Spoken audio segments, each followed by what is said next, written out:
Bakıda liseydə şagirdin müəlliməsini güllələməsi ilə bağlı detallar açıqlandı.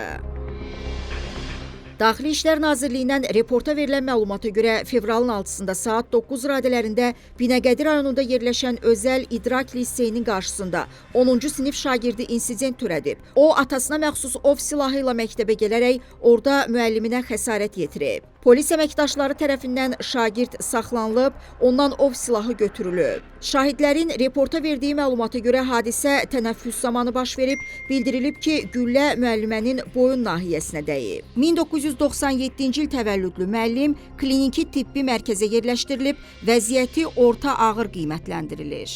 Reportun əldə elədiyi məlumata görə güllə atan şagirdin atası Şirinov Samir əvvəllər Sumqayıt şəhər İcra Hakimiyyətinin Mənzil Kommunal Təsərrüfatı Birliyində rəis müavini vəzifəsində işləyib, hazırda işsizdir. Faktla bağlı cinayət işi açılıb, araşdırmalar davam etdirilir.